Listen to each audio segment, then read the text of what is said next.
You don't notice the world's heartbeat until it stops, not the loud parts. Not the honking cars or crowded sidewalks, no, the hum beneath everything. The buzz of fridges, the chatter behind walls. Distant footsteps, life. When I woke up that morning, it was gone. The silence wasn't just empty, it was dead. It was the kind of silence that makes your chest tighten. The kind that tells you something is wrong before your brain catches up. At first, I thought I was just hungover. Or dreaming. I sat up in bed, wiped my face, and looked around. My room was normal. Sunlight filtered through the curtains. My shoes were where I'd kicked them off. Everything looked right but felt wrong. I reached for my phone. Nothing. Black screen. Wouldn't turn on. I plugged it into the charger. Still nothing. Weird. I got out of bed and walked to the window. Pulled the curtain back. The street below was still, not empty. Still, cars sat mid-lane. One door was open. A bike lay on its side. A woman in a red coat was slumped against a bench. Not dead, just frozen, asleep. I stared, waited for her to move. She didn't. I threw on a hoodie and ran downstairs. The front door to the building was wide open. I stepped out onto the sidewalk. The air was cold and unmoving. No wind, no traffic, no birds, just a city paused. A man lay on the sidewalk with a coffee still steaming next to him. I knelt down. His chest rose and fell slowly. He was breathing. But no matter how hard I shook him, he didn't wake up. I ran into the nearest shop. People were slumped over tables, on stools, behind counters, all alive, all unconscious. It was like the entire city had gone to sleep at the same time, and I was the only one left awake. I shouted, screamed, banged on doors. Nothing. I tried every phone I could find. No dial tone, no signal. The screens wouldn't even light up. I ran blocks in every direction, breaking into buildings, waving my arms, anything. Everyone was asleep. And not just people. Dogs, birds, even the pigeons in the park. Silent, motionless, curled into themselves like statues. I stopped in the middle of the street. My breath fogged the air. That was the only movement. My breath. I remember saying it out loud, just to hear a voice. What the hell is happening? No answer, just silence. That first day, I convinced myself it was temporary, some freak gas leak, an electromagnetic pulse, a bizarre accident. I told myself the news would break through. The army would arrive. Planes would fly overhead. None of that happened. I went home and locked the door. And then, just after midnight, someone knocked. 3 short knocks, not loud. Not aggressive, just deliberate. I froze. I hadn't seen a single person move all day. Not one, and now someone was knocking. I crept toward the door, pressed my ear to it. Nothing. Then I looked through the peephole. No one.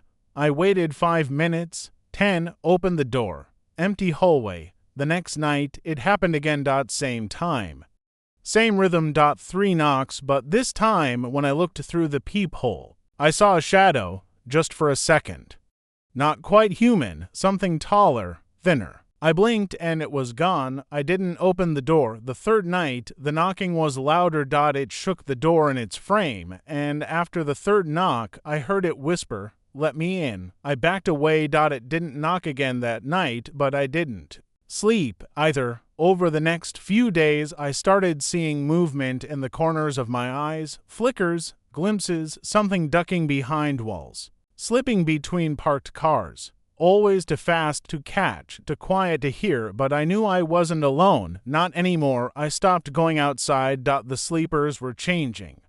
I'd walk past windows and see them standing now. Eyes still closed, heads tilted like they were listening. To what? Sometimes I'd hear whispers through the walls.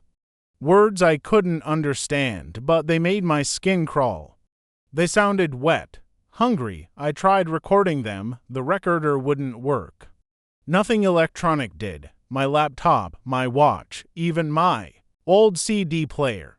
all dead, and the knocking never stopped. Every night at the same time. 3 knocks, then silence, then the whisper, "Let me in." I moved furniture against the door, nailed it shut, slept with a knife under my pillow. I knew, deep down, if I opened it, I wouldn't be the same. Maybe I wouldn't even be me. By the 8th day, I started seeing things in mirrors. Not reflections, not quite, just differences. My face blinking when I wasn't, a shadow behind me that disappeared when I turned, and my eyes. They weren't mine anymore, not exactly. Like something else was looking out through them. I stopped looking in mirrors. I started writing everything down, journaling, desperately trying to remember who I was, my name, my family, my job, because those things were slipping like dreams after waking. I read the words I wrote the day before and didn't remember writing them. I began hearing music at night, a low, echoing hum that seemed to come from beneath the floorboards, like a lullaby for the dead, and sometimes the sleepers outside would sway to it, still unconscious, eyes closed but swaying, like they were dreaming in sync, and I wasn't part of it. I was the intruder. By the 10th night, the voice at the door had changed. It didn't beg. It didn't whisper. It said one sentence, clear and cold. "You don't belong here." I wanted to scream. I wanted to ask where I belonged, if not here, but deep down, I already knew the answer.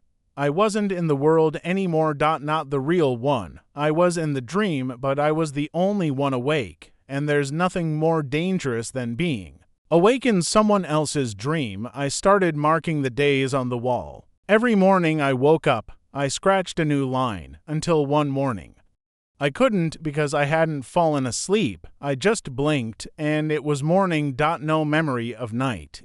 No knocking, no voice.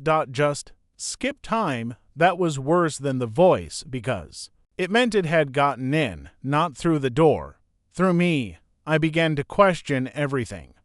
Had I ever been awake? Was this all part of the dream?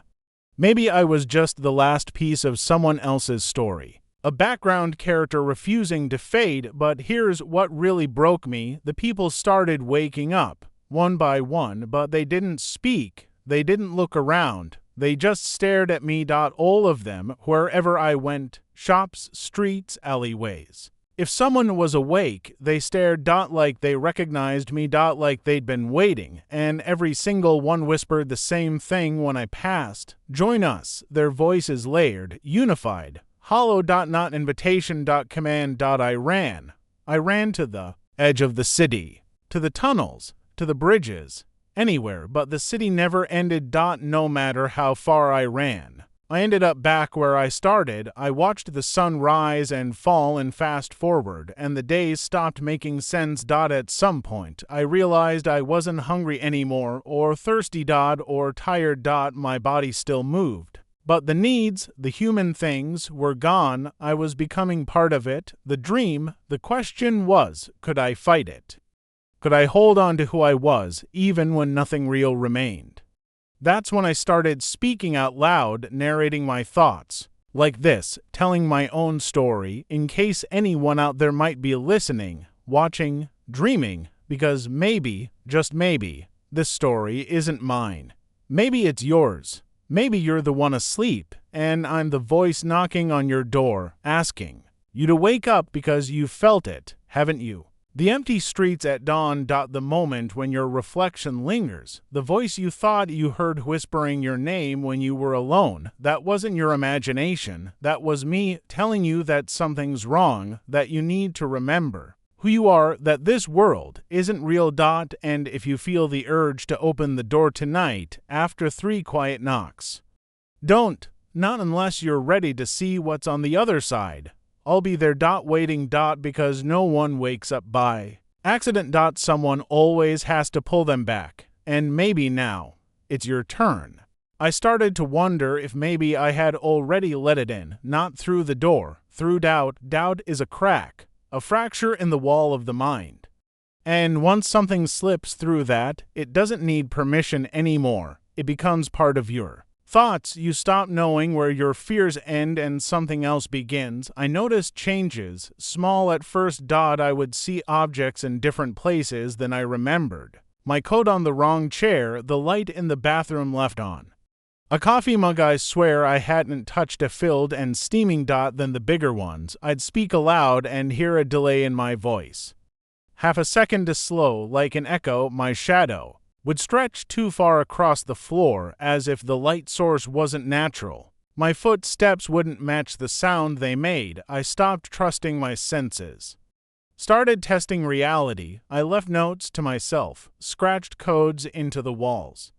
Tied strings from door handles to chairs, trying to catch whatever was moving things. But in the morning, everything was exactly as it had been, with one difference. The note always reads something new. Different handwriting. Same message. It's not your turn yet. I wanted to scream. I wanted to forget. I wanted someone, anyone, to explain why I was trapped inside a city made of sleep and shadows, but I was alone, or I thought I was, until I saw the boy. He couldn't have been more than 10 years old. Standing barefoot in the middle of the intersection, near 12th and Vine, his eyes were closed like all the others, but he moved differently, slowly, gracefully, purposefully. I followed him. He didn't run, didn't even seem to notice me. He walked for 20 minutes through abandoned streets, past frozen markets, around collapsed buildings, until he reached an old bookstore I didn't even know existed. Then he stopped. He turned his head slightly toward me, still not opening his eyes, and whispered, "You shouldn't be here." I stepped closer. "What is this place?" I asked. He didn't answer, but he pointed to the back of the store, a single shelf. Empty, except for one book. I took it. Dust fell off the cover. No title. Just a symbol, a circle with a crack through the center. I opened it. There were only 3 words inside. Wake him up. The pages after that were blank. When I looked up, the boy was gone. So was the bookstore. I stood alone in an alleyway, holding a book that no longer had a cover, and something inside me shifted. The dream had rules. I didn't know all of them, but I knew one thing now. This wasn't just about me staying awake. Someone else had fallen too deep, and I was inside his dream. The city, the people, the voice at the door, none of it was mine. I was a trespasser inside another consciousness. That changed everything. If I was inside someone else's dream, then the question became, what would happen if they woke up? Would the dream collapse? Would I vanish? Or would I go back? I had to find him. The sleeper, the dreamer, the one who started all this. But how do you find someone in a world made of their memories, their fears, their rules? I went back to the library, back to the places where strange things had begun. I scoured maps, circled names, marked symbols and alleyways.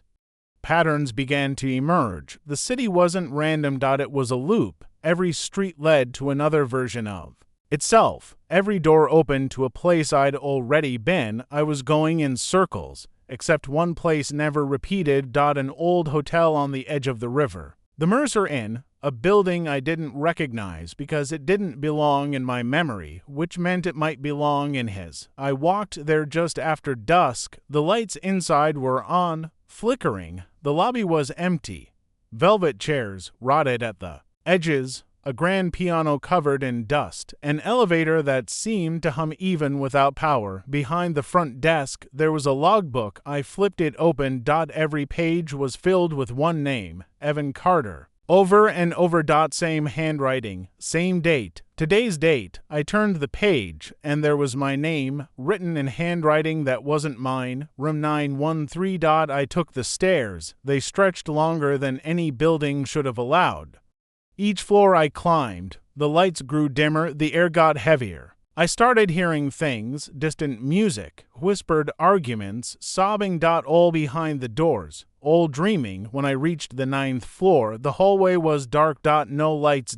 Just the number plates glowing faintly. 913 was at the very end. I walked slowly. The carpet squished under my shoes, wet for no reason. The closer I got, the colder the air became. My breath came out in clouds. The handle was iced over. I touched it and heard breathing from the other side, but not soft, shaking, panicked, like someone was crying in silence. I opened the door. The room was empty. A single bed, and on it, a man, mid-30s, thin, pale, eyes closed, breathing fast. I knew. This was him. Evan Carter, the dreamer. I stepped closer. His body twitched like he was trying to wake but couldn't. I whispered his name. No response. I touched his shoulder, and in that moment, I was somewhere else. Not in the hotel. Not in the city, but inside him. His dream inside a dream. A childhood bedroom. A father yelling behind a door. A dark figure sitting at the edge of a bed whispering lies. A lifetime of fears wrapped in silence. I walked through it, through every memory he had buried, every shame, every regret, and I understood he had chosen not to wake up. He had built the dream to keep himself safe, and I had been caught in the edges of it, a fragment from someone else's broken mind. I stood in front of him, now a child again, curled up in a corner. I said, "It's time." He shook his head. Tears in his eyes. "If I wake up, they'll be gone." "Who?"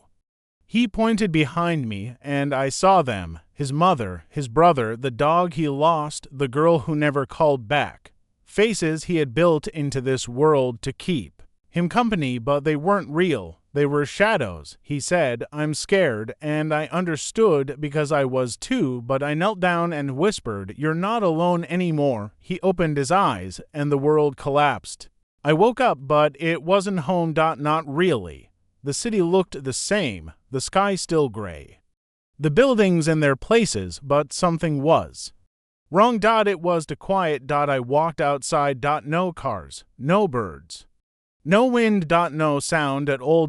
And then I realized everyone was still asleep, but not in their beds. They stood in the streets, in parks, in grocery stores, standing, eyes closed, unmoving. As if frozen mid-life. As if someone had paused the world halfway through a breath. I walked past a man holding a briefcase, his mouth slightly open, a woman with a stroller, the child asleep too, arms limp. A teenager with earbuds in, stuck mid-step. No one breathed. No one moved. No one lived. I screamed. No echo. I smashed a window. No alarm. The world was a painting. A moment stuck in amber, and that's when I understood. He had woken up, but I was still in his dream, only now.